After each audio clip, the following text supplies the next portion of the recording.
It is Tuesday, February 4th. Welcome inside the vault for a Ravens lunch hour live stream. And I promised you guys that nothing was going to stop me from getting down to New Orleans, Louisiana for Radio Row at Super Bowl 59, which is coming up this weekend. As promised, I have fulfilled that, hopefully, partner. And it's all because of you and your efforts carrying us the last 2 weeks. Welcome inside the vault. I'm Bobby Trossett, as always, joined alongside Sarah Ellison. I'm here on Radio Row, hopefully delivering a bunch of different pieces of content for us throughout the week. But for starters, you and I have a lot to get to over the course of the next hour. It is brought to you by our friends at Manta Sleep, and it's great to see you, partner. Oh, it's great to see you. Forget Bobby Baltimore this week. Definitely forget Bobby Buffalo. We need to forget that era of your life. But now we got Bobby Nola. We got Bobby Radio Row. Wish I could be there with you. It's bringing back flooding memories, even though it's a completely different city.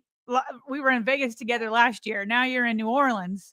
But it looks the same. Like they got the same type of setup in two completely different cities. But I can just, listen, I'm just sitting here in my house in Columbus. I can already feel the energy from everybody talking. There's interviews going crazy, I know. So just happy that you're down there representing the vault. Thank you for getting yourself together and pulling it together despite the Buffalo plague. So happy you could be down there. You already know. And it couldn't have been more efficient of a process getting down. BWI was smooth sailing last night. I checked the bag with all my equipment. I've got my camera here instead of the webcam. So we're making, improvements from last year. And I've already had great conversations with people, including Kyle Van Noy's podcast host, Gerald McCoy. So hopefully that will pay dividends throughout the week. I've seen Mike Florio. McAfee is right around the corner. I've seen Mike Golick. I know Kyle Hamilton is going to be here doing some work with Bounty.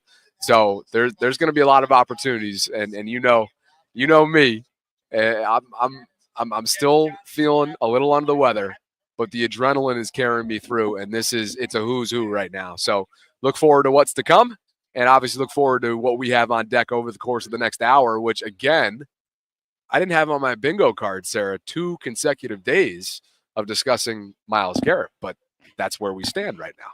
Well, that's what happens when you're franchise quarterback and your new secondary coach, former defensive coordinator, starts dropping tweets about it. So now we got to revisit it. So we'll do that. And Roger Goodell, I know, spoke there from the Super Bowl. So we'll have some tidbits of what he said, including some answers to questions about Justin Tucker. And then since it's Super Bowl, we gotta be talking about the Super Bowl a little bit.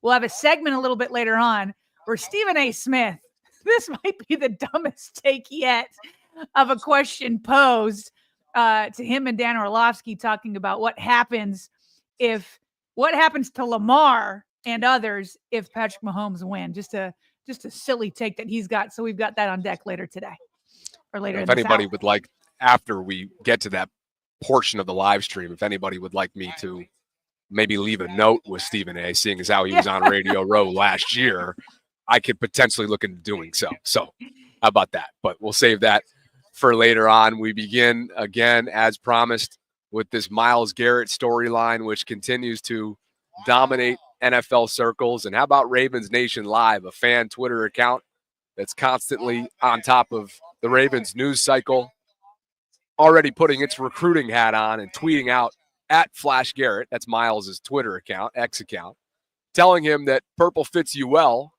and asking him if he likes crab cakes, of course, with a Ravens photoshopped image of him in a Raven jersey. But Sarah, as you noted here, look who reposted that sucker. That would be one Lamar Jackson, number 8, Mr. potentially MV3 on Friday himself, retweeting that, he does look good in purple. Look at that Photoshop job. I'm sorry. You got the picture to the left with him in the orange and brown. Purple is for royalty. Okay. And Myles Garrett, in terms of historic pass rushers, he's royalty. It would only make sense to join the king and MV3 here in Baltimore. And of course, Lamar Jackson likes this idea. Why wouldn't he? Why wouldn't anybody in Baltimore like this idea? And hey, look at Chuck Pagano. He's getting in on it. Who is this? Evan Fox is wondering, should the Lions take a look? Chuck Pagano, quote, retweets that with a raven emoji. So now you got your franchise quarterback and your brand new secondary coach saying, hey, Eric. Hey, Eric. Hey, EDC. Hey, Mr. Every Dollar Counts. Maybe could you just put in a phone call? Start crunching some numbers, seeing what could happen. But when you have two guys like that putting the Ravens in the ring, right? Like, we're looking on the outside saying there's no way this is going to happen. There's no way the Browns are going to trade an all-world pass rusher to a division rival. But it just adds gasoline on the fire, Bobby, when two guys retweet things like this. Yeah, I think this speaks to Chuck and what I was kind of trying to get at when we were on live when this hire became official. Even if he doesn't mean this as a serious tweet, Chuck has made himself so visible to the online community within the football world because of his role at the McAfee show. And clearly, look at this. This was at the time of the screenshot, too. Over 300,000 views on this tweet. So clearly, he has totally ingratiated himself. Not that he didn't need to, by the way, already. Like, he was already in good standing in Baltimore.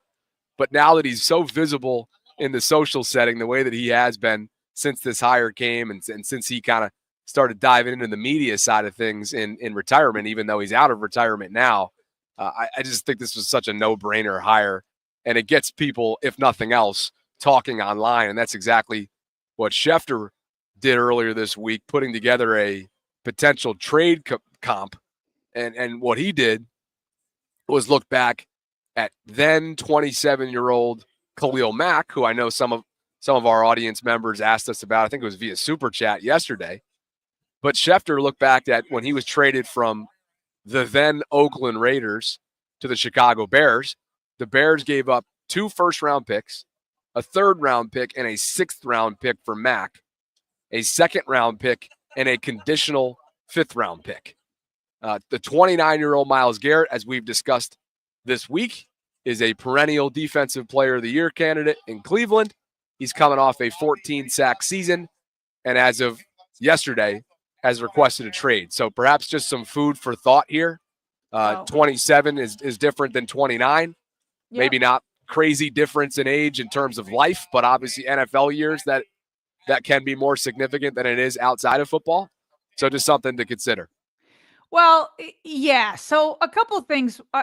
So this news obviously broke. The trade request broke about 30 minutes before we came on yesterday. So it is important to revisit what the price could be. So that's fine. Adam Schefter putting this out. I mean, 3 years before 30 versus, and I don't know when Myles Garrett turns 30. I don't know if he's going to stay. When is Myles Garrett's birthday? But in NFL next years, okay, so he'll mostly be 29 for most of the year. Okay, so that's fine. You can put out that comp. And remember, yesterday we revisited Andrew Berry, Browns GM, saying that 2 1s wouldn't even start the conversation for him. But he can say that all he wants. But then you've got another NFL GM telling Diana Rossini, okay, here's what would be realistic, because it's all the market dictates how much he's worth. Okay. So this unnamed NFL GM tells Diana that it would probably be a 1+. He said, I can't wait for it'll be 3 1s crowd. Not happening, he said. 1 and a 2, or 1 and 2 3s, and then throw a player in there. Okay, so this is kind of the dance that will be happening. And the leverage that the Browns have may depend, Bobby, very much on how much Myles Garrett digs in his feet. So this is all going to be this interesting dance, because if NFL teams, other NFL GMs, get the feeling that Myles Garrett isn't joking around that this isn't emotional, right? So I listened to Get Up this morning, and on Get Up, Dan Orlovsky and Louis Riddick was on there. Both these guys talked to Myles Garrett in week, what was it that the week that they played the Ravens? I think it was week 17, maybe 17 or 18, certainly towards the very end of the season. And they kind of talked about what he said to them. And they said they had gotten the impression that he is ready to dig in his heels, because it's not an emotional, hey, I'm just fed up and I'm done. And then when somebody does get emotional, you can talk them off the ledge. They're like, he was very calm. He had put a lot of thought into this. And they also mentioned that he's not really, this isn't a money grab. So yesterday you mentioned, okay, maybe this is his way of trying to up his money with his contract. That's not what this is either, according to Dan Orlovsky and Louis Riddick, who talked to Myles Garrett. No, this is a future Hall of Famer who's in the top 5 or 6 of career sacks. And he's only 29. And this is a man that understands, he said it in his statement yesterday. The plan is not to go from Cleveland to Canton. That's not his plan. His Hall of Fame career is wasting away. He wants out, which is why, let me see if I got this in order. Sorry. I guess I didn't put it in here. But the guys on Get Up were saying that it could get ugly because they know the Browns don't want to let him go. He's their only shining light, but they believe that he's going to be dug in. And so they talked about it a little bit more on Get Up here with these guys, Dan Orlovsky and Louis Riddick. Pole set quarterback, you have Super Bowl aspirations. Right. By the way, let me just set this up a little bit better. They're saying if the Browns want to convince him to stay, Dan Orlovsky is suggesting that they have to convince him about the quarterback situation because they don't even know if Watson's going to be able to play this year. Okay, so this is what they're talking about is how they can maybe convince him to stay. That's the point. Great. So unlike the Cooper Kupp conversation where we're like, well, where does he fit? There's no team. Everyone will call. Right. Yes. Yeah. And so what should we expect to happen here? Well, the question is, what do the Browns want to do? And how, if they're saying they don't want to trade him, how far are they willing to go? How firm are they willing to stand on that? Ownership is involved here because they're trying to get a stadium built out there, right? And you need a good feeling in the community about your team when you're trying to get a stadium. Good luck with that. Exactly. So so you're trading away maybe if you look around the stadium during games, maybe his is the jersey that most people have on. Right. Now he's gone. So that's a tough sell for ownership. So does someone make them an offer they can't refuse? Look, start a free agency March 12th, and then the draft at the end of April. Those are the two kind of pressure points where deals can get done, right. Because you're trading for picks that you know what they are. If you do it after the draft, you're trading for future picks. You don't know how good they're going to be. You're giving somebody Myles Garrett, might not be as good a pick, right? So if we get through the draft and nothing's happened, then we're into training camp holdout territory, and how far does he want to push it? I think it's got a chance to get ugly. The starting point of all this is, what does Cleveland believe about these quarterbacks in this draft? Cam Ward, Shedeur Sanders. They have the second pick. If they really like one, if not both of them, then I think they can be a little bit more patient. If they sit there and go, neither of them we believe in as regards to the second pick, then immediately you call the Minnesota Vikings and you figure out what is their vantage point on Sam Darnold. If the Vikings are going to go sign Sam Darnold, or that's something that they want to do, then you figure out, can you pull J.J. McCarthy away from them, and is Myles a part of that? So, Bobby, let me pose this to you then. So Dan is basically saying, okay, here's our quarterback situation. We got the number 2 pick. Say we get Cam Ward or Shedeur Sanders, okay? Or if that doesn't work out, he's suggesting, okay, the next best option is call Minnesota and get Sam Darnold in here. If you're Myles Garrett, are any of those 3 options, those 2 rookie quarterbacks or Sam Darnold, saying, you know what? Yeah, that means we are going to have a chance this year. I'll stick around. You'd be taking a calculated gamble, and is it calculated enough? I mean, he's already been on record, right, for sharing what his priorities are at this point in his career. And while Sam just had an incredibly resurgent season, who's to say he will do that outside of the Minnesota system, which is led by one of the the game's young up-and-coming coaches in Kevin O'Connell, who just got an extension and is just a quarterback wizard. And as much as you want to bank on Shador and the Cams and these guys that are expected to be top 5 picks, typically outside of the Jaden Daniels world that Washington's living in right now, stuff takes time. And so if I'm Myles, I'm not willing to gamble. There's no way. Like, how many times have we seen the Cleveland Browns get a top quarterback pick, whether it was number 1, number 2, or top 10? Like, he has seen this rodeo before. And to me, if I'm looking at the way Sam Darnold just played in their Minnesota game, that to me is like, okay, I'm sure he could help us get to the playoffs, but I don't need what I just witnessed Joe Flacco last year get us there, and then threw two pick sixes. And so to me, if I'm Myles Garrett, none of those things are moving the needle for me. And I'm guessing, because he said before the season was over that he wanted to sit down with Andrew Berry, I'm guessing he's looked at all those options and been like, yes, I'm going to request a trade. So that is the is he gonna dig his heels in, which will impact the negotiation process between Cleveland and any other interested GMs, which is basically all 31, because not a guy like this is available too often. Yeah. Then there's the cap side, Bobby. So I want to dig into this because it's actually his current cap is more affordable than you'd think, but there's an asterisk to that. So look, when you make a trade, the team that would trade for Myles Garrett has to take on his base salary. So not his current cap hit, which is over to the which is highlighted in the light gray in the middle. His cap hits for Cleveland are about $20 million for the next 2 years because of how they structured his contract and the guaranteed money and the void years and all that kind of stuff. So for them, they also don't want to let him go because they're going to eat $36 million in dead money. But the person that picks him up picks up his base salary, which is about 1.3 million the next 2 years. Now, having said that, there's a little bit more to it, as Brian McFarland, who was just on the show last week, one of the best cap experts out there, he says, cap-wise, acquiring Garrett is pretty easy given the present structure of his deal, which has 2 years left.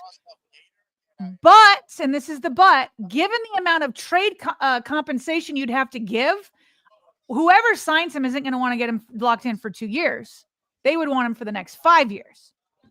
Right? So if you're going to give up, something to the equivalent of whether it's 2 firsts or a first and 2 seconds or whatever, plus a player, it's going to cost a lot trade-wise. So you're going to want to lock them up. So even though these first 2 years would be cheaper, you're still going to want to extend them, which is also going to cost way more. So he goes on and says, Garrett's due minimum salaries in 25 and 26 and has 5 void years after that. He has 2 sizable options due each year. So his cap numbers, I just showed you what the base is, but because of these options under the current contract, his cap hit would be 5 million and then 9.8.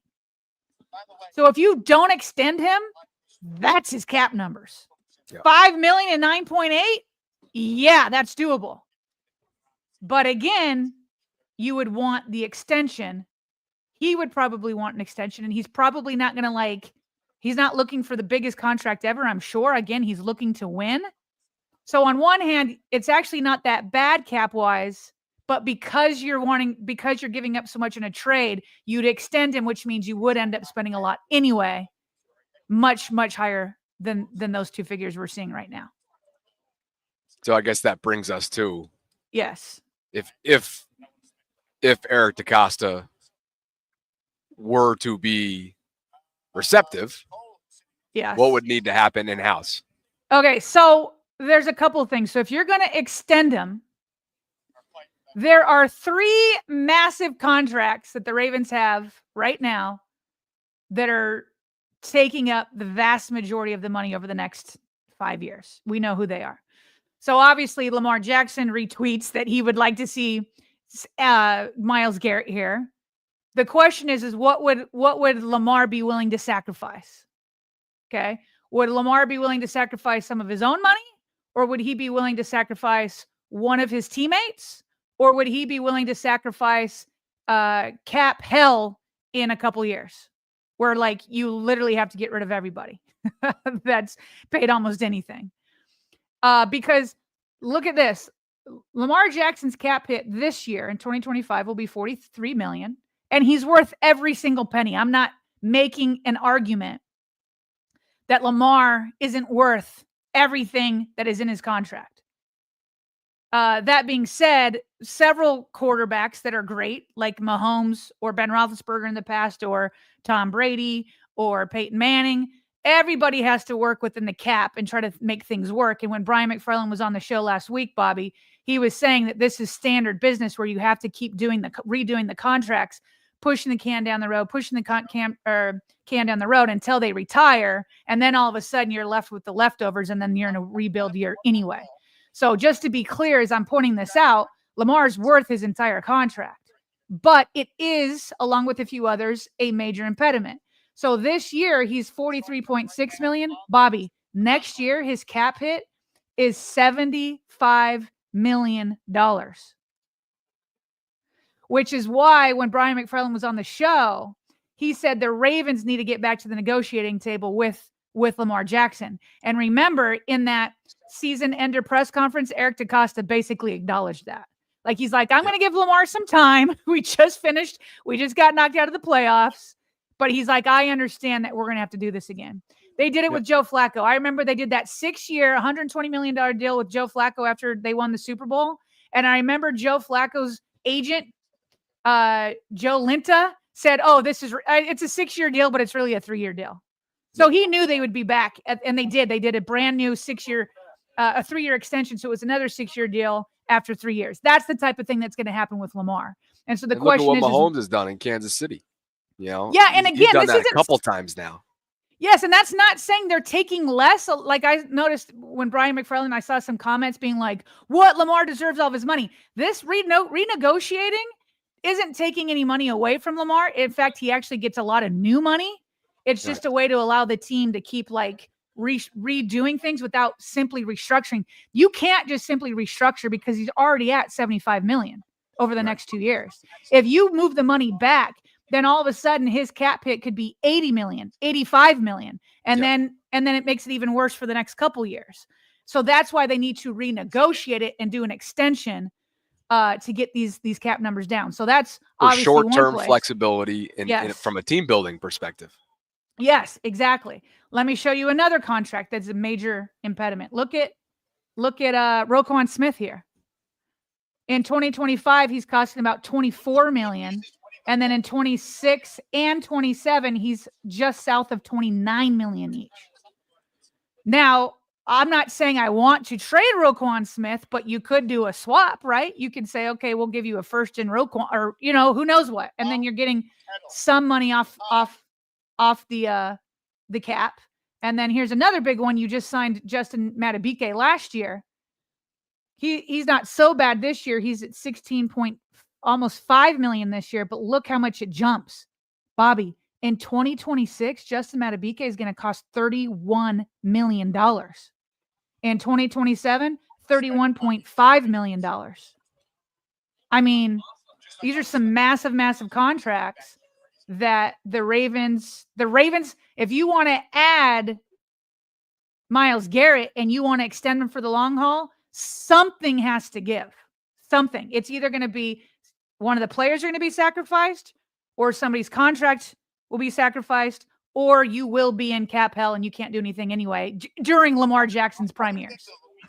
And such is life, right? The reality of what you're outlining right now, such is life when you're trying to potentially, and we don't know if the Ravens are trying to acquire Myles Garrett, or a lot of this is in theory. A lot of this is for the purpose of the exercise and because Chuck Pagano's having fun and everybody's having fun online with it.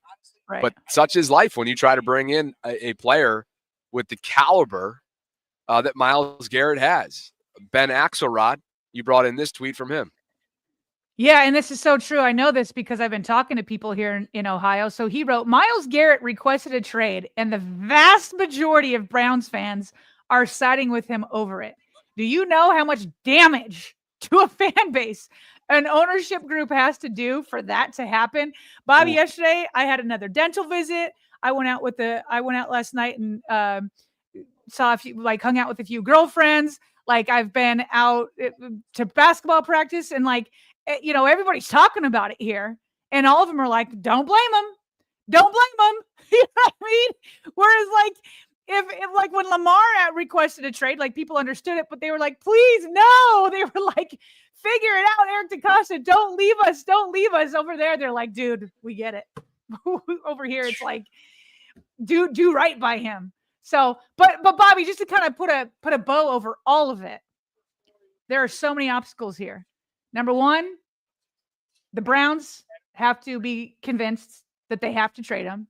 Number two, you have to have the draft compensation. Number three, you got to find a long-term deal. And then number four, you got to convince the Browns to give up that man to a division rival. Those are all the obstacles. Those are all, not just one, not two, not three, but four obstacles that the Ravens would have to overcome. I think you need to embolden number four because a willing trade partner might be the biggest, tallest task of all four options that you just outlined right there for sure. Right. So that gives us a chance to take a quick pause and say thank you to this episode's sponsor. And you guys know the drill at this point. The official sleep mask partner of us here inside the vault is Manta Sleep. And right now at mantasleep.com, if you use our discount code VAULT10, that is VAULT10, you'll get 10% off your next purchase. And I got to say, you and I were talking about this in our pre-show meeting. You guys must love Manta because they just re-upped with us for 3 months in the dead of off season. So we got to say thank you.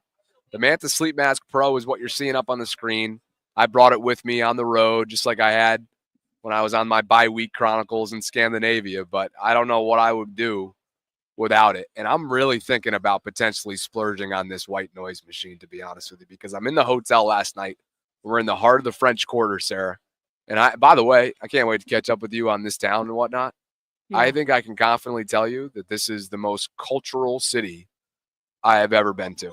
I mean, this is extremely unique. The French Quarter is just rich with art and culture and music and food.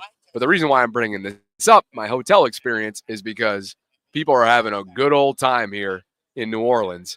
And I kind of felt like I needed a white noise machine last night. So maybe, just maybe, I splurge on this coming up in the coming weeks for Manta to enhance my sleep. You ever thought about grabbing the white noise machine? Oh, both my daughters have. Not the one for Manta. I didn't even know that Manta had one when I got them. But my girls use brown noise machines. It's like, and it works. Like my 7-year-old, was so nervous to go to bed by herself for so long, and then we got her, white noise machine, brown noise machine, and she's good. It's crazy how it works. Well, there you go.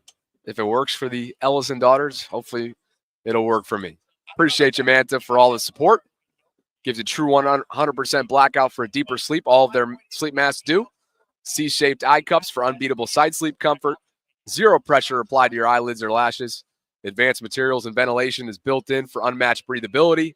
And again, if you find something you like, use our discount code VAULT10 at checkout. There is a pinned comment right now in the live chat below if you want to get started today. And Bobby, I agree with you. I was in New Orleans, obviously, for the Ravens' second Super Bowl win, and that city is absolutely amazing. Absolutely amazing. I've been blown away, and I barely even seen it in daylight.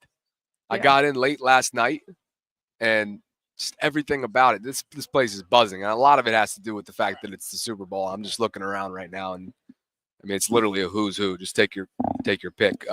Our friend Gordon McGinnis from PFF is like 20 feet to my right, so maybe I'll have to track him down. I know we had him on during the playoff run last year. He's a great dude. Clark Hunt, the owner of the Kansas City Chiefs. I brushed shoulders with him earlier. What about my guy Steve Young? What about my guy Steve Young? Is he out there yet? Funny. It's funny. I was doing my brainstorming session this morning in the shower. Right? It's an area where I'm an elite brainstorm thinker. And he was one of the names that popped up on my radar that I really wanted to track down this week.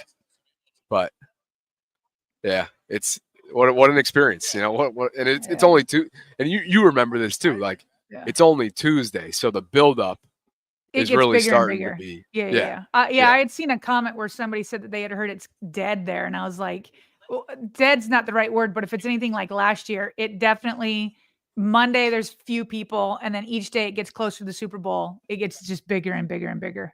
The circus just grows. And I haven't even had a chance to explore. I mean, we're just locked in on this experience and checking out the French Quarter and making sure that our content doesn't take a backseat this week. So that's the plan. And let's get to, speaking of content, the next piece that we wanted to discuss, which is a wide receiver that appears to be available as of within the last 24 hours or so. Cooper Kupp, longtime Rams wide receiver, Super Bowl champion, penned this tweet to Los Angeles. I was informed that the team will be seeking a trade immediately and will be working with me and my family to find the right place to continue competing for championships. I don't agree with the decision and always believed it was going to begin and end in LA. Still, if there's one thing that I have learned over the years, there are so many things that are out of your control, but it is how you respond to these things that you will look back on and remember. I've taken so much pride in playing alongside my teammates for the LA community, so thank you for embracing my family and making this such a special place for us. 2024 began with one of the best training camps of my career. Preparations start now for 2025. Highly motivated, as healthy as ever, which is an important piece of the puzzle because he has missed considerable time in recent years. And looking forward to playing elite football for years to come. Love you guys, but coming for it all. So a big, powerful message there from Cooper Kupp, who appears to be on his way out of LA. Sarah, he is 31, and he will turn 32 this coming summer in June. Yeah, Bobby, when I first heard this, I had kind of two thoughts. The first thought was a reminder, yet again, that the NFL is a rough business because this guy obviously was drafted by this team and was a major component to their Super Bowl run and has been like, a great face of the franchise, working hard, all that kind of stuff. And it's just like, I guarantee they appreciate you, Cooper, but you don't get paid for what you did. You get paid what they project you to do. So for him to put out like this long statement, and then this video of audio that, had the audio of Roger Goodell saying, going back to draft night and having the Rams pick him and all that kind of stuff. It's just like, dang, the NFL strikes again. The business side of the NFL strikes again. Then the second thought I had, because this is what everybody does when a well-known player becomes available, and I'm looking at the tweets being like, should the Ravens pursue him? Anybody would be lucky to have Cooper Kupp, Bobby. I mean, he's been a wide receiver one, but Puka Nacua is the new up-and-comer. BYU, my guy. The dude is a beast. He's a beast. Sarah, wasn't he a day 3 pick? Yes. Right? Let me make sure I get that right, because this dude's like transformed himself into like an all-pro, and he was a 5th rounder. This dude was a day 3 pick. Yeah. Was he 6th round? 5th. 5th round. Okay. Well, anyway, here's what I have to say for those that are wondering, would the Ravens be interested? Who, again, money aside, cap aside, he'd be great. This is a guy who has been a wide receiver 1, so now he's looking at probably wide receiver 2. And not many teams have 2 legitimate wide receivers, okay? But in Myles Garrett's case, as far-fetched as that one is, the Ravens definitely are interested, right? Long shot. I don't even know if they'll make an offer, but they would definitely be interested. Cooper Kupp, how do I say this? To bring him in. Yeah, no-brainer. Cooper Kupp. I can't believe the chat. Wow, I'm surprised. I'm surprised chat right now there's not a universal agreement right now that Cooper Kupp would make the Baltimore Ravens a better team. He would. Really? I mean, if he were healthy, he would. But the Ravens, I don't think the Ravens would even have legitimate interest. I think their interest in Myles Garrett would be legitimate. There's just so many obstacles.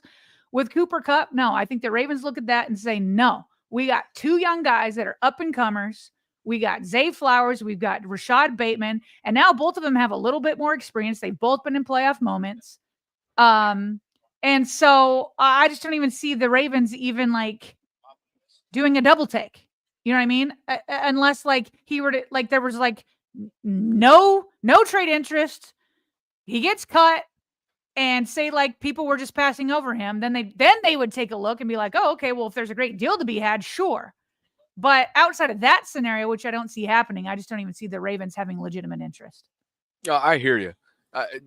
You're bringing me down a path where this is probably weeks down the line, but it's a question that I think is going to be a pressing one for the Ravens, and that is, God forbid, when they're making their playoff run next year, if they find themselves in a situation without their wide receiver one in a do-or-die football game, yes, how will they bolster their depth this offseason? Because clearly that came back to bite them in a sense. Yes, we all know they were in a position to book their ticket to the AFC Championship game, and it was simply a lack of execution. But they were without their they were without their Pro Bowl wide receiver. And you don't want to be in that situation again next year. And I wonder how they bolster it.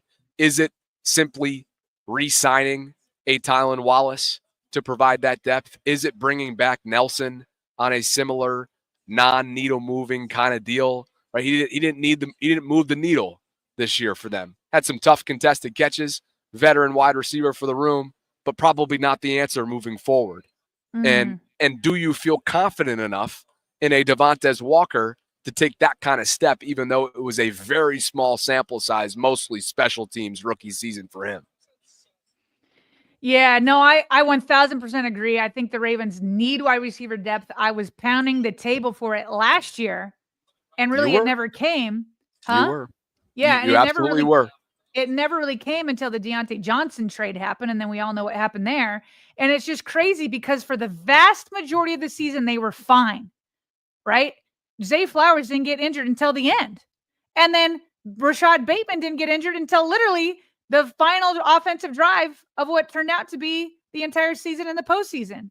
And then in that moment, did Tylan Wallace step up? You know what I mean? Yeah. And who else? Anthony, what's his name? Anthony Miller from the practice squad. Yeah, of all people. And nobody talks about it enough with Lamar. They talk about Mark dropping the pass and rightfully so, but not enough of the national media because they always talk about, raising the level of play of people around you. Well, Lamar Jackson was throwing to Tylan Wallace and Anthony Miller on a do-or-die drive in the playoffs in Buffalo and took him into the end zone. My goodness gracious, he does not get enough credit for that. But, can we reiterate that for a second, though? Yeah, Lamar put forth a legacy drive. Lamar had a legacy drive with Tylan Wallace, Anthony Miller, no Bateman, no Zay, and Steven Sims at one point was running jet sweeps. Not during that drive, but earlier on in the game. Who had been picked up like 2 weeks beforehand, 2 or 3 weeks beforehand. Yes. Yeah. So not to completely beat a dead horse here, but I just felt like that needed to be repeated. Lamar's legacy drive, 90 yards to the house, had those assets around him. So if that doesn't, yes, and here's the difficulty of this, Bobby, is you need to go find a wide receiver 3 who's a legitimate backup to Bateman and Zay, but the wide receiver 3 that you want to be legitimate needs to understand that he's wide receiver 3. You know what I'm saying? And so, who are you getting for the appropriate money that is okay with being wide receiver 3? And by the way, you're wide receiver 3 in an offense with a ton of two tight end sets. A lot of guys might be okay with wide receiver 3 if you're in the 3 wide receiver sets a lot, but the Ravens just aren't. Nor should they be with the tight ends that they've had. So it's very difficult because on one end, you got somebody who appeared to be more legitimate like Deontay Johnson, but was completely unhappy with it. Cooper Kupp isn't going to want to come here to be wide receiver 3. And he wants to be paid more than that for sure. And so they're going to have to thread a needle to find that perfect person, and it might have to come through the draft. Here's the Cooper Cap situation that you brought in here as well before we move on. Yeah, this isn't doable. Ravens need him for a wide receiver 3. His base hit, which would be the Ravens cap hit, $12.5 million, and then $14.8. You're not paying that for wide receiver 3. So whoever the Rams trade him to, they're probably going to have to eat some of that money. Yeah. Yep. Like maybe another team that need him as a wide receiver 1-2 might be willing to do it. But it wouldn't surprise me. But the Ravens aren't getting anywhere near that kind of money. They don't even get near that money. Neither Zay or Bateman have that kind of money. And they've rarely paid a wide receiver that kind of money. They're not doing that for wide receiver 3. A lot of live chat confidence about Devontae Walker. Yeah. They want Tez, and they want him now, but I just don't share in that same optimism. I just don't with that small of a sample size. I'll just say this about Tez. Coming out of camp, and he's had a whole year to develop. But coming out of camp, what I was hearing is he just wasn't ready for the NFL yet. We were both hearing that. Yeah. It was a bummer because Steve Smith Sr. was very high on him coming out of UNC, particularly given that speed, that go ball mentality. And we saw that in the Giants game, by the way. Yes, it was the New York Giants, but their defense was a lot more formidable than their offense was. I know that for sure. But for Tez, it's just he was mostly special teams. He was inactive for a good chunk of the first half of his rookie season. So it'll have to take a big training camp for him, a big developmental jump in year 2. And hey, hope we're wrong on. That's what the coaches are paid for, though. That's what the coaches are paid for. You got to develop these guys. Yeah. Was he? He was a 4th-round pick. He was a 4th rounder, and everybody remembers. If it weren't for that eligibility issue, he wouldn't have lost half of his final season at North Carolina. And so when he did ultimately become eligible because of that ridiculous NCAA violation, kid went off. He went off down the second half stretch, and he showcased everything. So, you wonder if that was a deterrent for him as he kind of tried to transition to the NFL. But you're right. Coaches are required to develop, and the Ravens are betting on their wide receiver staff doing exactly that, not only for Devontae, but inevitably, I'm sure they're going to bring somebody else in this year as well. So we'll see what that might look like. Some super chats have come in. Jang says, eat all the beignets, Bobby. Wash it down with some daiquiris while you're at it. Jang, I need all the recommendations I need. My friend Jake Asman over here, our friend Jake Asman is pounding some wings over here right now, courtesy of Bounty. So hopefully he's enjoying his lunch. Say hello to everybody, will you? What's up, Jake? There he is. Is that the Bounty wings? Here, show us the Bounty wings there. How are they? Yeah. Also, hello, Sarah. I miss you. Hi, Zach. Were amazing. I don't know if they're good or I was just really hungry, but Yeah. I did the job. All right. Well, one of many meals. Hey, shout out to Bounty. I'll give them a free plug anytime if they're going to feed me. Gumbo later. Jake Asman. Jake. And look at him. He's dropping in a super chat as well. Look at him. I see you, Bobby. I'm looking right at you, baby. Oh, look at Jake. The guy cracks me up. And it goes without saying, Sarah, as we said last year, none of this happens without my guy. We have known each other since the Rio 2016 Olympics when we interned at NBC. He is doing exactly what we do just for the New York Jets, and he's absolutely crushing it, cashing in on their dysfunction. Okay? He's our standard, right? Like something he is the standard. He's the standard that he constantly is giving us advice. He got you into the Super Bowl again. He got me in last year. Yeah. I mean, the dude's crushing it.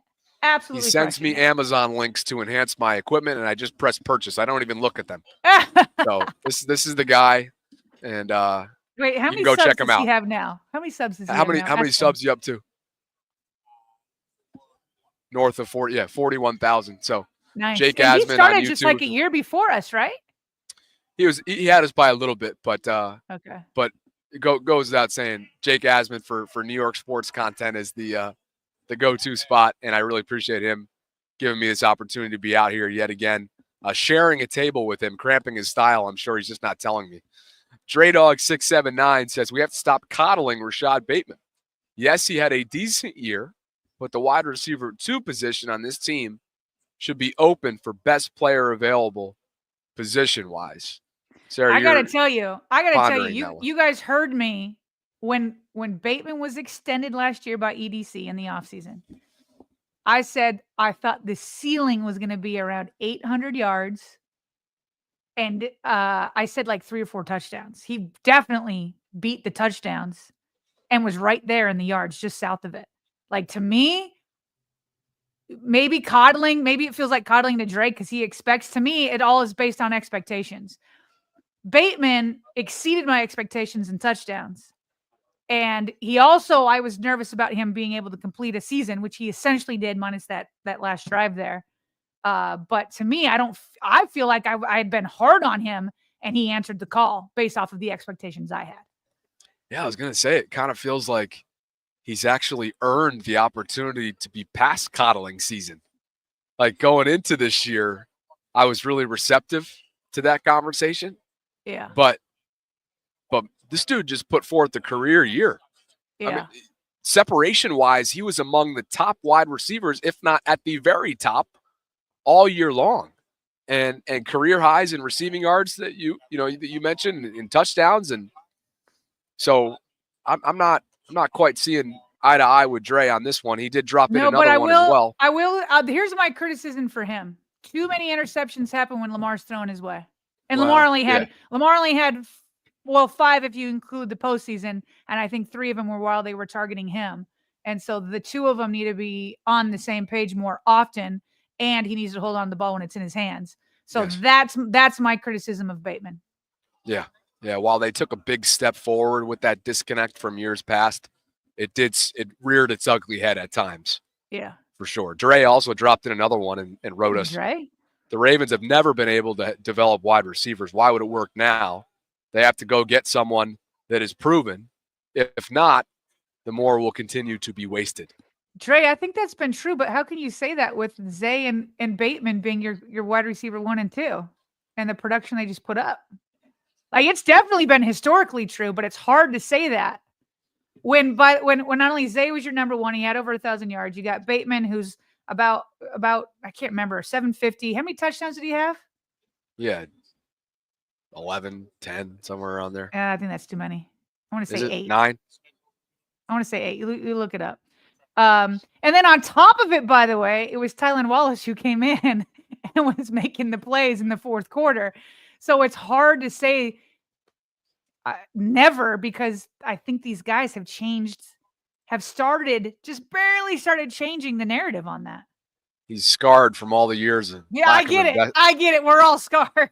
all the misses and the lack of investment over the years when it comes to, well. Bateman had 9 touchdowns in the regular season, 2 in the playoffs, according to chat. Yeah, 9 for 756 in terms of receiving. I'm sorry, yards, but so. 9 touchdowns? 10 is double digits. He had a heck of a season. That's not something to sneeze at. I'll just put it that way. Dude had a heck of a season. Appreciate it, Dre. Thanks to all of you for being here. Tila, we're coming up on 3,000 concurrents. We appreciate you for being here. Live from Super Bowl 59 is where I am right now on Radio Row in New Orleans, Louisiana. Looking forward to a tremendous week of content and hopefully tracking down a bunch of different guests with unique Baltimore perspectives. Where to next, partner? Okay, well, let's have a little Super Bowl conversation here. Okay, we've got obviously the Kansas City Chiefs and Patrick Mahomes taking on Jalen Hurts and the Philadelphia Eagles, Saquon Barkley. And so the conversation they had on First Take about 20 minutes before we came on air ourselves is, look, they're looking at that Patrick is chasing GOAT status. Bobby, he is 17-3 in the playoffs. That's an 85% win percentage, which is best in NFL history. He's got the second most playoff wins all time, although he's got a long way to go to hit Brady at 35. This is his 5th Super Bowl. 5th! And this is what? His 8th or 9th year? Something like that? It's bonkers. So, they asked this question, which is dumb. Which quarterback's legacy is impacted most with another Mahomes Super Bowl? Okay, I can think of 2 quarterbacks off the top of my head, but I'll give them on the other side. Here is Stephen A. Smith's answer of the quarterbacks whose legacies. Oh, we lost Bobby. Just out of nowhere. There wasn't even a sign that he was given out. That's okay. I will continue this conversation. So here is Stephen A.'s answer on whose legacies will be impacted most. I don't think there's any question it's going to be Lamar Jackson and Josh Allen together. They're in the same conference. They're phenomenal. They're great. And they're going to be known just as much for being individuals that can't beat this one man as they are for anything else. Because ultimately you're going to look at them and you're going to ask yourself the question, why aren't these guys champions? Because everything else about them and their resume is there. And the answer to that question is going to be Patrick Mahomes. So the more Patrick Mahomes wins, the more it highlights how they don't win or haven't won. Because look at Dan. His facial expressions never disappoint. His facial expressions. And Bobby, I know you were just coming in when he gave his answer, but he said the quarterbacks whose legacies will be impacted the most is Lamar and Allen. Now, at least he put them in as a duo rather than just singling out Lamar. But Dan is absolutely perplexed. He is mystified. He is stupefied. What is going on here? Why would their legacies be impacted by another Super Bowl win? We'll continue on. Because he's the guy that has been standing in their way. This one has me completely lost. Yeah. And now I'm even more lost with your answer. Why does anybody's legacy take a hit if Mahomes wins another? I don't think anybody's legacy takes a hit. I think his legacy gets elevated. Stephen A., at the early part of the hour, earlier part of the hour, you talked that if he wins, he becomes the GOAT. Like, he passes Brady as the greatest of all time.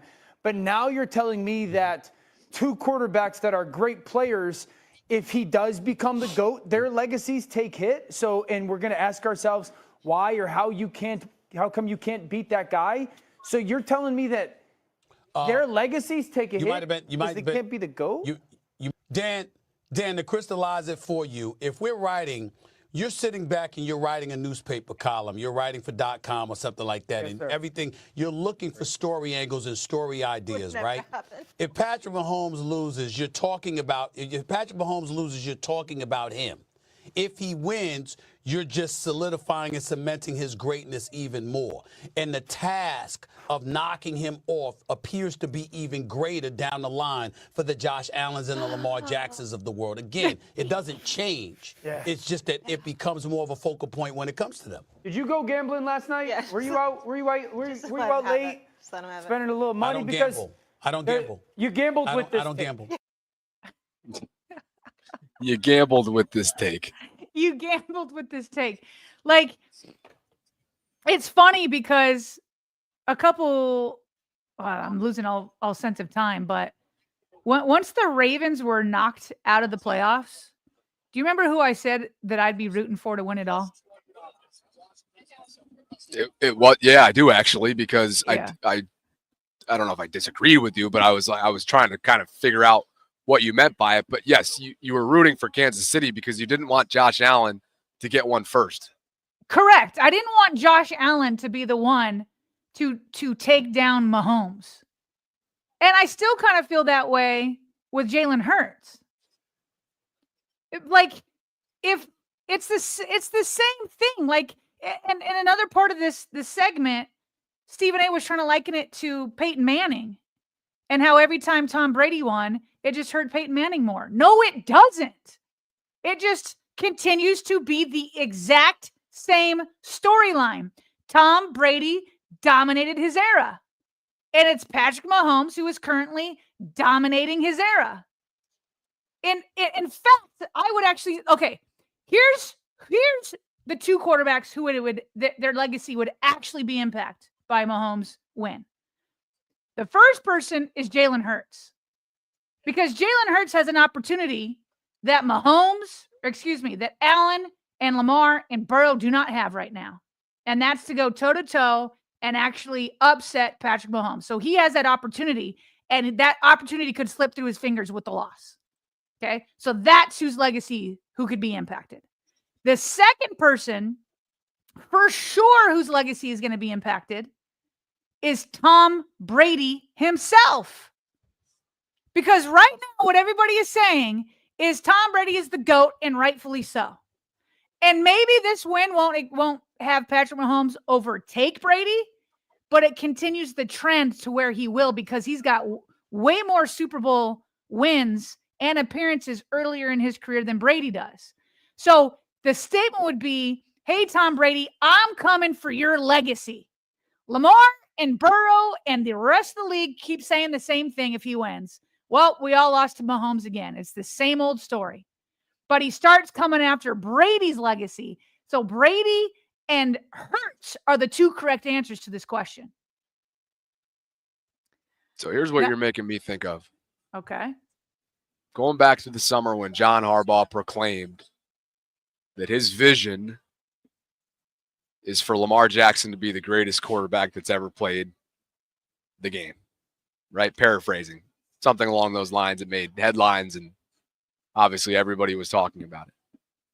If that's the case, and if a big measurement in terms of deciding that will ultimately be amount of Super Bowl rings, to me, if Mahomes gets another one and completes the elusive three-peat for the first time in the history of this storied league, he becomes that much more unobtainable for Lamar and company. And so that's what I'm thinking about as I listen to this segment for the first time. And that to me is concerning. And I think that's why when you asked me that day what the team was that I would have to choose, I went with Philadelphia. Yeah. No, the chance to close the gap would be much more difficult for sure. But I guess in my mind, I've already resigned in my mind that like that gap is too far to overcome anyway. And so to me, I don't want like Mahomes and then Allen and then the rest of everybody else, or Mahomes and then Jalen Hurts and then everybody else. I want it to be Mahomes, Lamar, and then everybody else. I want Lamar to be the guy that Patrick Mahomes is looking over his shoulder being like, okay, is he coming for me? You know what I mean? Like I want Lamar to be that guy. Okay. So let's take it over to the other side. Okay. The other quarterback. This question was also posed. Jalen Hurts is going to the Super Bowl, obviously, and it's his second Super Bowl appearance in his career. Pretty impressive. But not as impressive if you realize that all the great quarterbacks over the last several years have been in the AFC. So if you put Joe Burrow, Lamar Jackson, or Josh Allen and switch the conferences with the Eagles, then to me, the Eagles wouldn't be making these Super Bowl appearances. They have an opportunity because they're in the NFC. But as long as they keep losing to Patrick Mahomes in the Super Bowl, then those appearances mean nothing. Compared to, not nothing, but compared to these other quarterbacks. So they asked on First Take, and I'm not going to play a clip. I'm just going to pose the question to you in chat. What does Hurts have to do to be in the conversation with Allen, Burrow, and Lamar? Because right now, most people have them all kind of on the same level. I put Lamar above the other two because of his MVPs. All the rest of them are losing to Mahomes. Burrow got past him once, but ended up losing in the Super Bowl anyway, and then he hasn't done much since. He keeps living off of that for 4 years.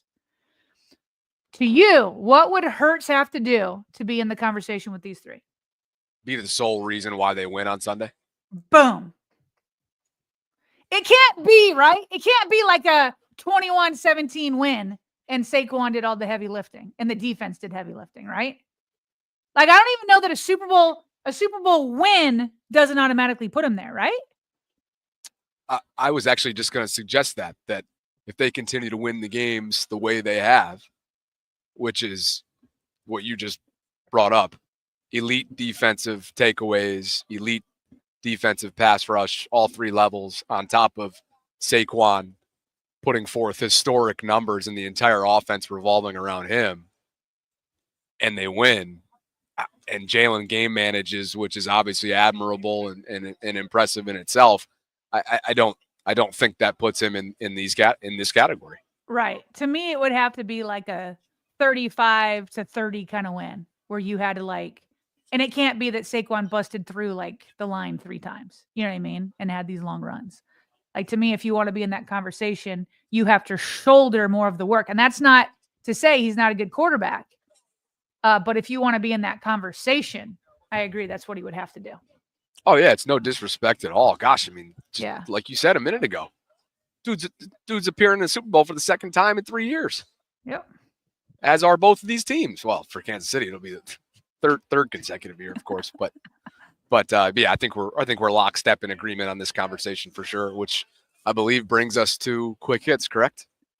Yeah, maybe, yeah, we can call them quick hits, but it's coming from the Super Bowl because Roger Goodell was asked about Justin Tucker. So just to kind of recap, as we kind of mentioned yesterday, as of right now, and maybe things could change, there are no legal proceedings happening with Justin Tucker and the accusations by now 9 massage therapists.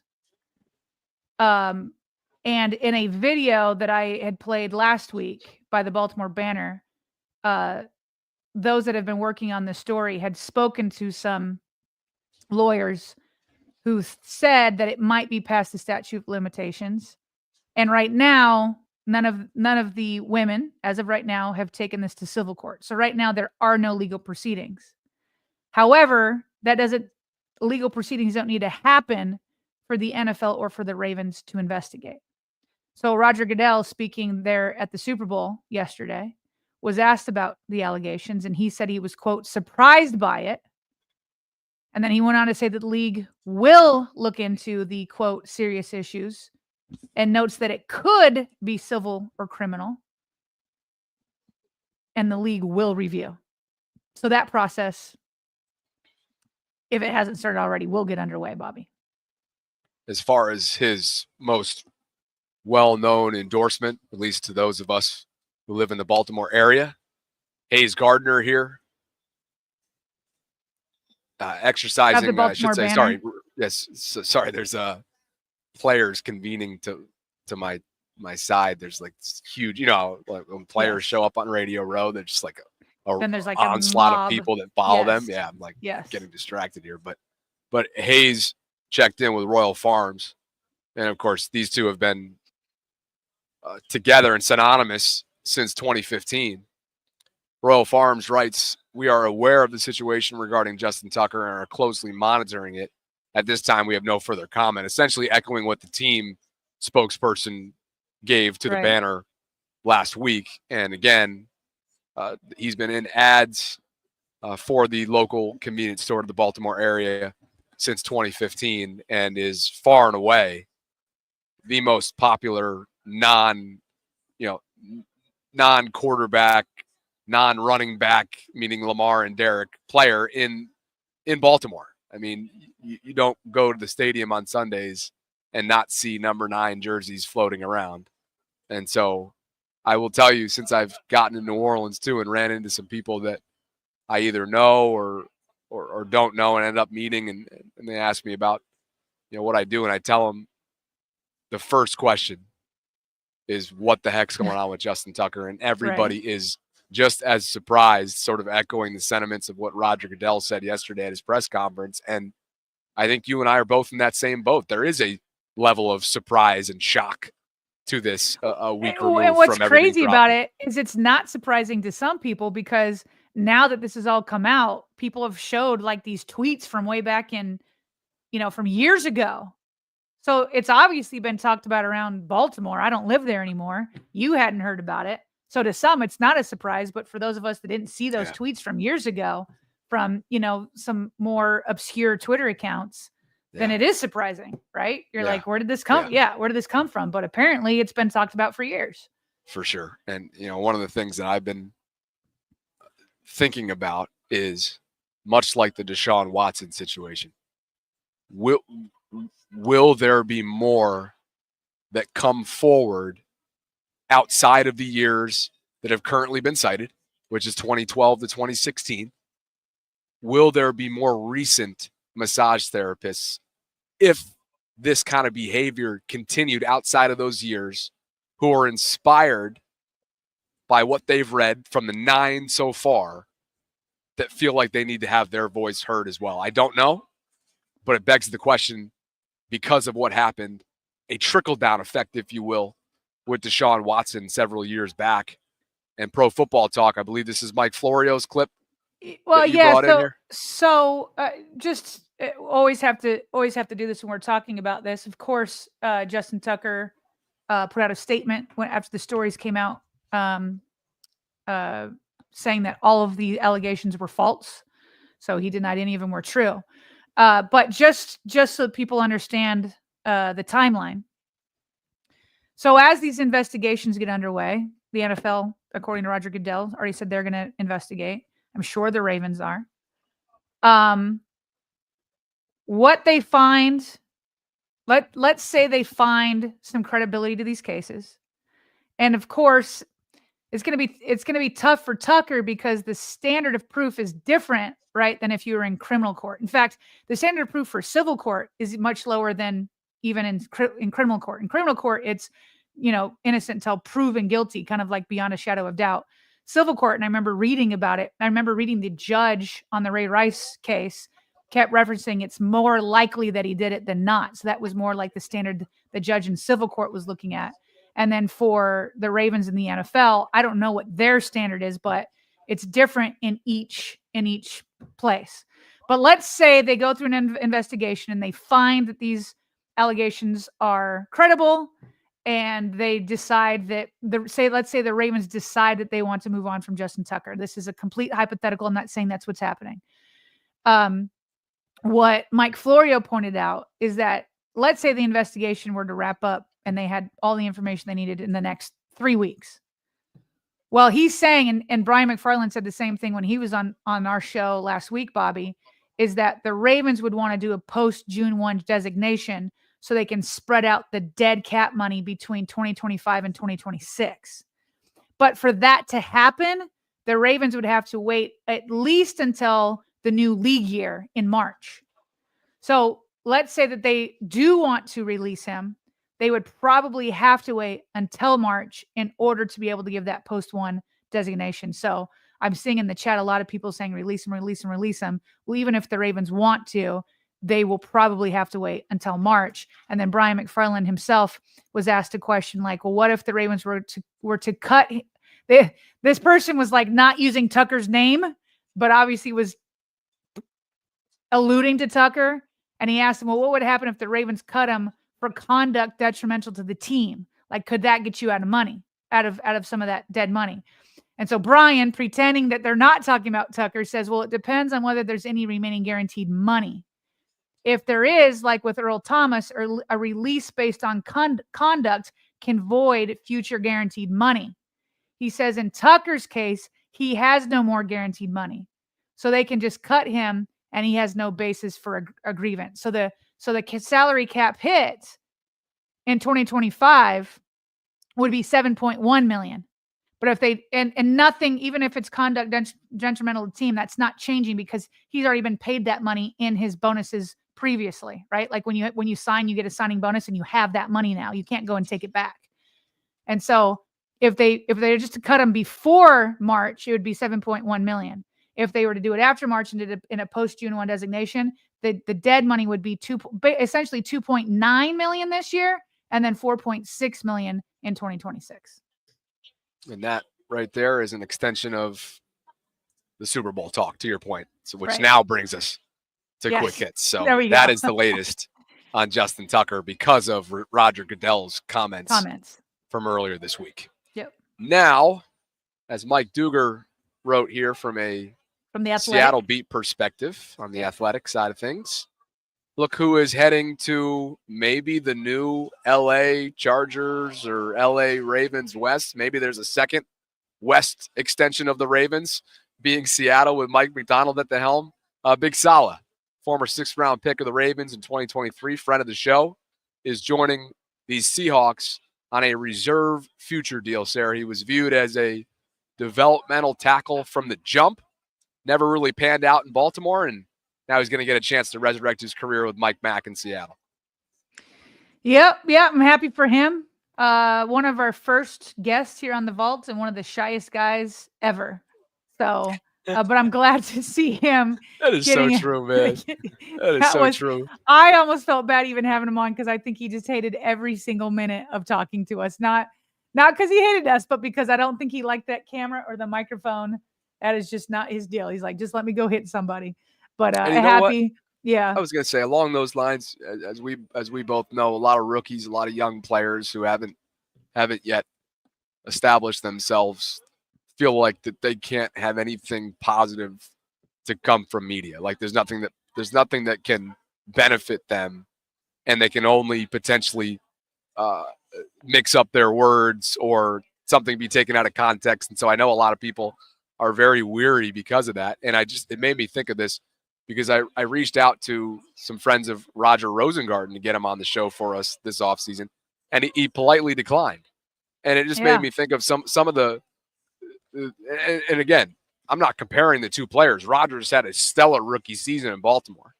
But I think he's so focused and so non-media, I don't want to say non-media friendly, but not fully comfortable yet in front of the cameras, that maybe he's just like, you know what?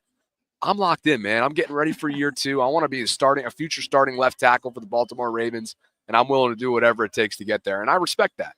Most offensive linemen are built like that. Yeah. Like Linderbaum doesn't want to talk to anybody. You know what I mean? Like Ronnie's not everybody is Marlon Humphrey. Marlon Humphrey, let's just put it that way. Yep. Meanwhile, we already know the news broke yesterday that Santucci, the Ravens hired for their secondary. But Tyler Santucci. Yep. And so he'll join Chuck Pagano there in the secondary. And Jeff Zrebeck here is noting that the Ravens already brought on Mark DeLone. Wait. No. Excuse me. They let go. They let go of Mark DeLone. Sorry, my bad. Mark DeLeon. Just 1 year with him. Yep. And then Chris Hewitt obviously moved on and is not returning. He landed with the Colts. And then Jeff noted defensive backs coach Doug Mallory is unlikely to be back in his current role either. So the Ravens sending a massive message that anybody that had anything to do with the secondary / inside linebackers in terms of the coaching room, they're moving on from. Just too much talent there, Bobby. There's too much talent in the secondary. And then with Roquan Smith, for you to have been that bad on defense for 10 weeks. More staff decisions loom in the coming weeks. And here's some other nuggets from Super Bowl week and Roger Goodell's media session. He called theories on the Chiefs' favoritism ridiculous. To quote, a lot of those theories are things that happen on social media and they get a new life. I understand it. I think it reflects a lot of the fans' passion. It's a reminder for us how important officiating is. I think the men and women who officiate in the NFL are outstanding. That's a ridiculous theory for anyone who might take it seriously. That at the end of the day, it's something we have always continue to work on, how we make our officiating better at times. Well, this is. Oh, sorry. Go ahead, Bobby. I didn't mean to cut you off. I was just gonna add in my own request for him if he could please enhance replay assist in game this offseason. We'll all be very, very happy about it. We've got a slide on that. He talks about that. Can't wait. This is how I know that this kind of narrative, which I don't believe in. I don't think like the NFL is out. Like it's like the script conversation, like the NFL scripting who wins and all that kind of stuff. Do I think that there could be some like unconscious bias? I could see that. Like where you're like I just felt like I saw Brady with that, you know, and it just seems like sometimes Mahomes gets these calls that Lamar never gets. You know what I mean? So there's something to that. But do I think that like they're out to like favor them and they want them to win? I don't buy into any of that. But this is how I know this narrative is huge.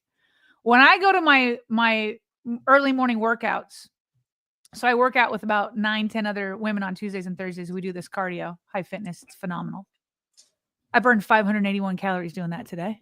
Get it. but they're not really interested in football. This is not my football group that I chat with, right?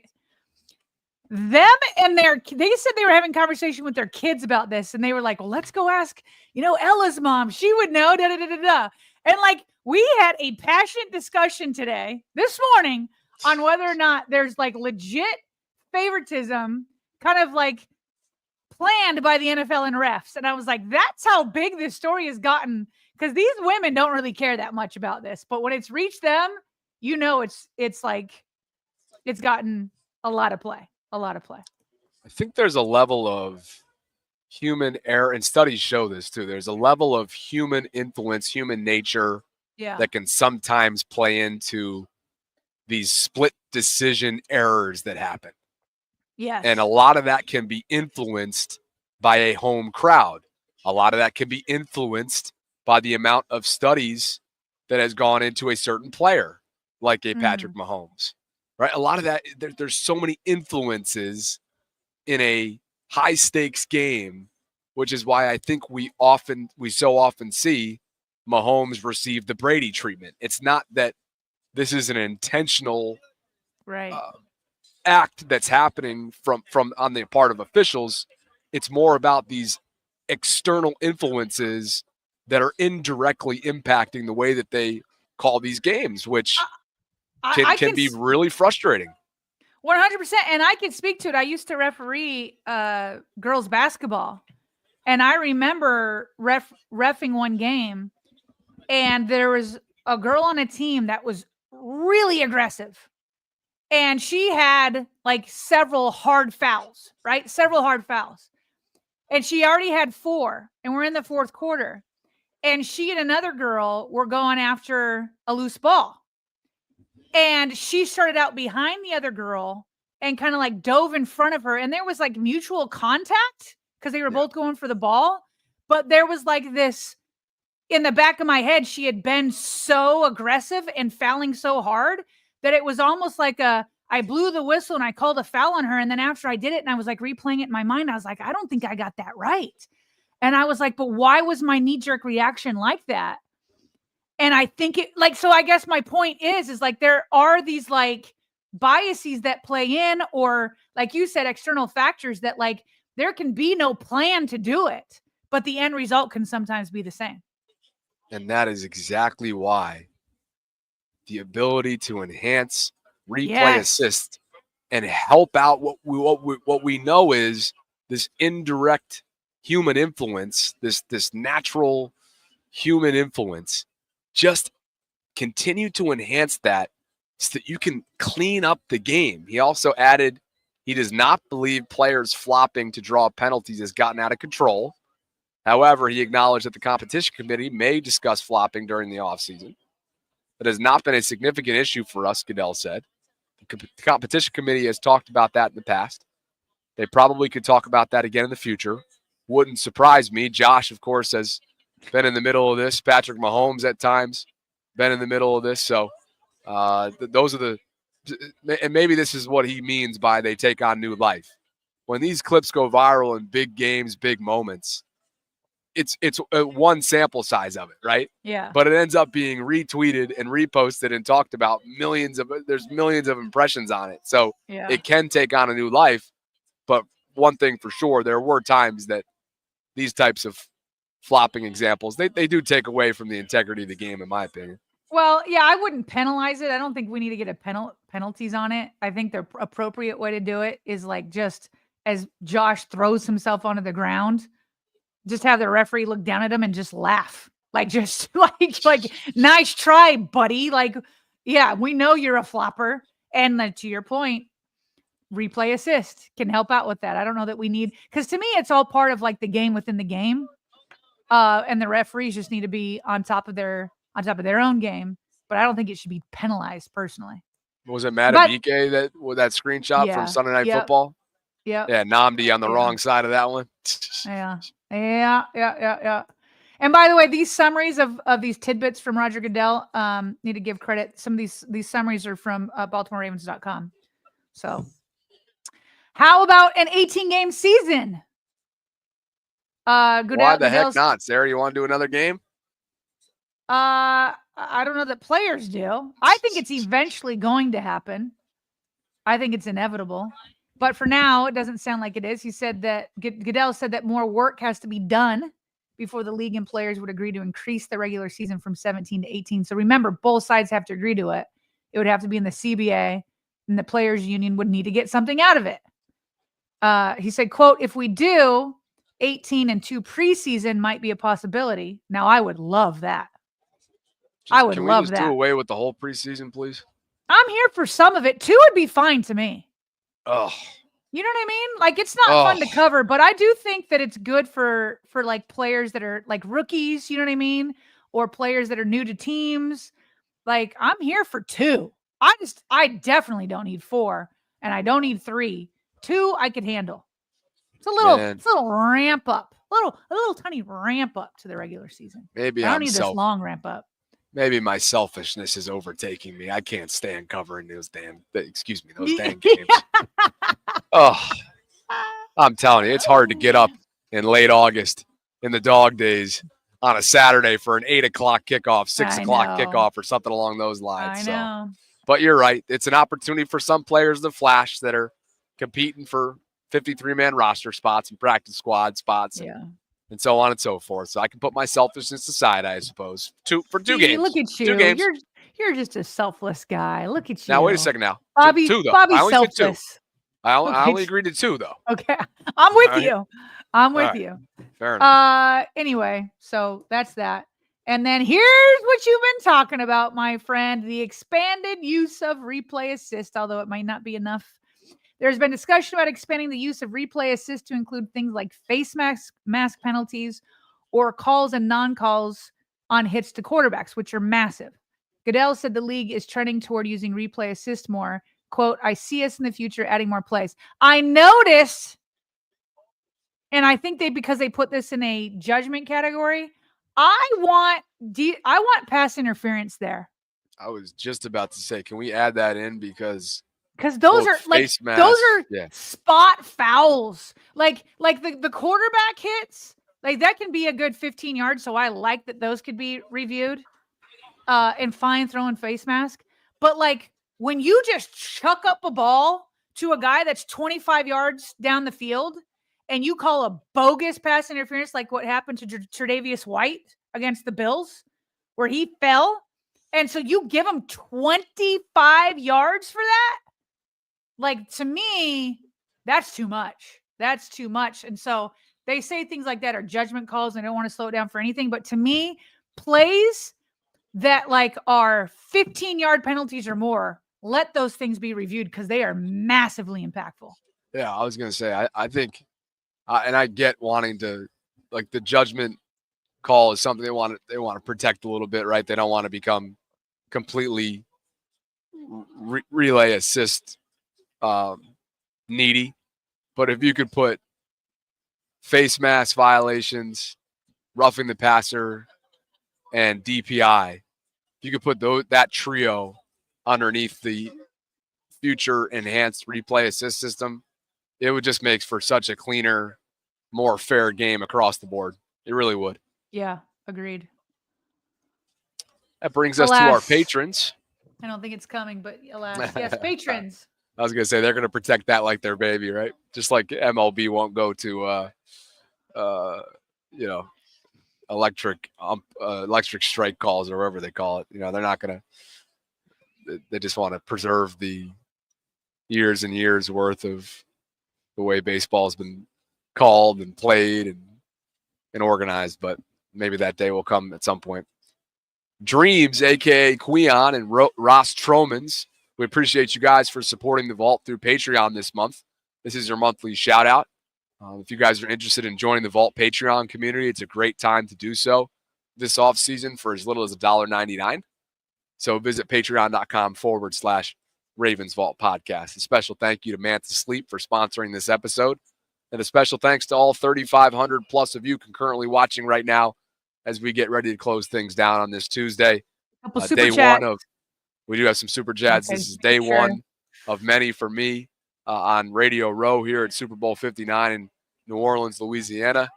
It's been an awesome start to the day, and I hope to wrangle up some guests over the course of the next few hours right now. As you literally say, you know how it goes. Look right, look left, look straight, look behind you. And it's just a who's who.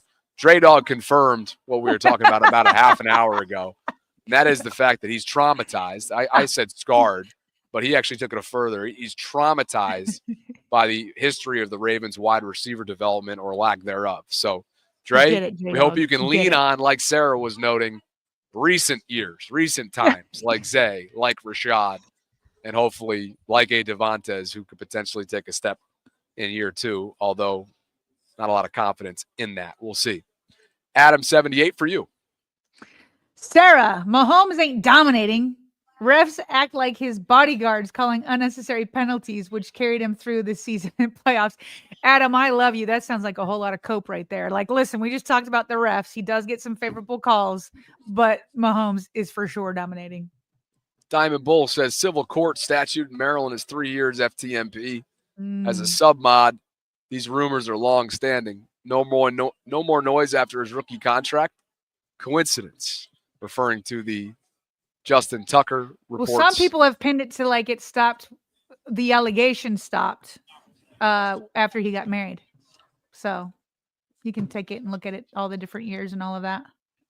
And if I'm not mistaken, I think the Ravens started providing like massage therapists themselves that were contracted by the team, that they're, this isn't like you go off personally and go do it. So I don't know. What 2024 free agents would be in a Ravens financial crosshairs in regards to pass rush and wide receiver? Who could Ravens potentially grab via trade as well? We could do a whole show around this, and I'm sure we eventually will. But I'm just telling you right now, lower your expectations. The Ravens currently have $6 million. Okay. That's not enough to sign their rookie draft class. Not even close. Like they're millions short on that. And even if you were to trade Mark Andrews or move on from that, you're adding 11 million. Okay. Well, some of that 11 million will go to that 6 million to sign the rookie draft class. And you got to resign. They're probably going to resign Patrick Ricard. So when you talk about free agents, I hate to say this, but I'm like Tylan Wallace, like Malik Harrison, like maybe one kind of splash. When I tell you the salary cap, on the bright side, you've got 80% of your starters already under contract. But I'm telling you, the Ravens have next to nothing with very few people that they could even cut. Brian McFarland was on here last week. Bobby, he couldn't even come up with the cap casualty list for me. Yeah. He came up with a bunch of restructures not restructures, extensions. There was an extension list. But the biggest one is he said you got to trade Mark Andrews. I'm telling you, you got to lower your standards. This is not about being cheap because they paid Roquan, Madubuike, Lamar, Marlon, like the 80% are under contract already. Lower your expectations. Dreams threw in another one. We don't need all 11 draft picks. Trade for Max Crosby out in Vegas. And Diamond Bull responded directly to him.